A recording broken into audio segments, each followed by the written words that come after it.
So the next time we go to a restaurant together, please don't ever ask me to order the bottle of wine. I definitely rely on my wife to provide that expertise. I just have no idea about what goes with what's a value proposition and versus a crap wine or which region I should choose, all of that sort of thing. I just have no idea about.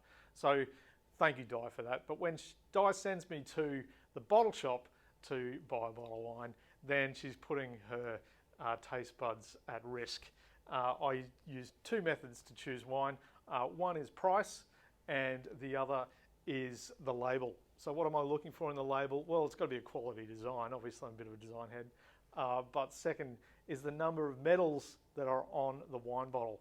It's subconsciously telling me that, hey, the more metals, the better the wine. So I'm looking at the more metals and a pretty good price. So is that going to make sense?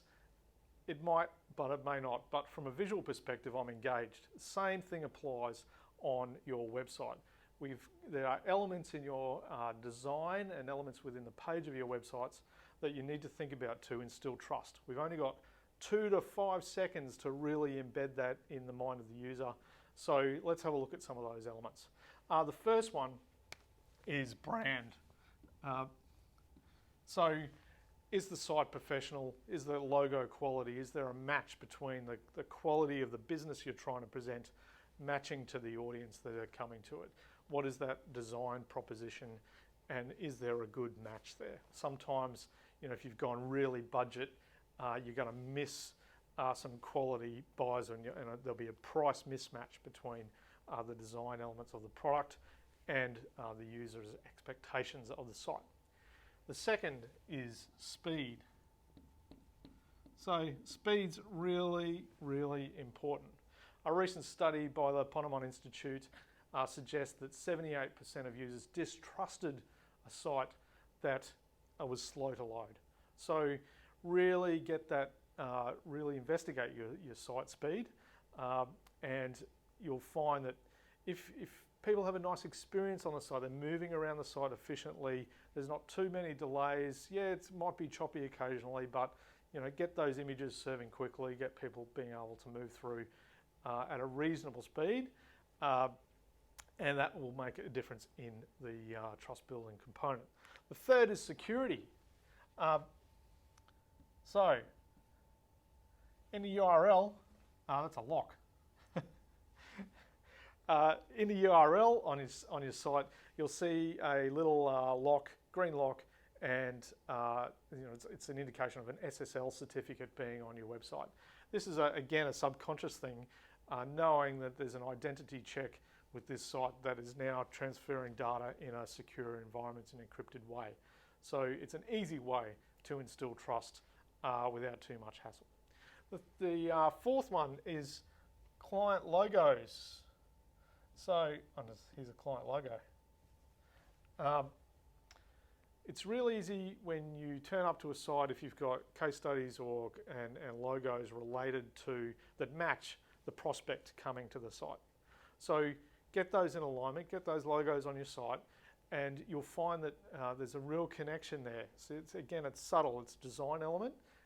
It doesn't take a lot of work, but there's a connection there with, hey, you've worked with X, therefore I would really want to work with you as well. So make the effort to gather those logos and get them on your site. The fifth component is awards. A little trophy here. So awards again, you can display an award above the fold in your homepage when it loads the first time. So don't bury them down in your footer. Get them above the site. Hey, these guys have won an award. They must be good. So it builds that connection. Other logos you can use, warranties and guarantee logos, stamps, ISO accreditations, anything related that has a logo attached to it that you can embed in the site as people scroll down will make a difference. One of the key ones in recent research stated that users were 34% more likely to opt in for a free consult if there was a photo of a real person on the site. The person offering the consult was the person in the image offering the consult. So that seems really realistic to me. but there's a huge trend to use stock imagery instead of real imagery of the business. So invest the time, get a good photo shoot done, get real people on your site, make it real. You know, real contact details, real people on the site that people can connect with. You're doing business with people. People connect with people. Build that trust with real imagery. And last but not least, and is really important, is awards. 5-star reviews and, sorry, not awards, 5-star reviews and testimonials.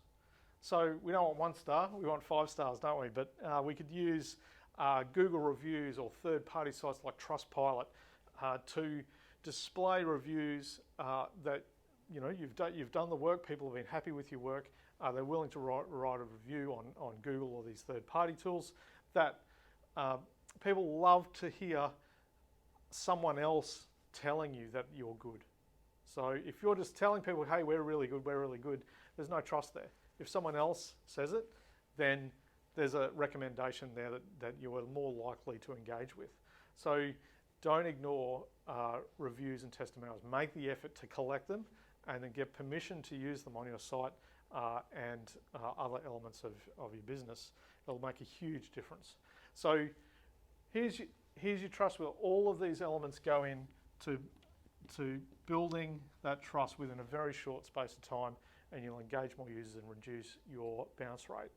So we'd love to hear any more ideas about what elements you use to build trust on your site. Please put them in the comments below and start the conversation.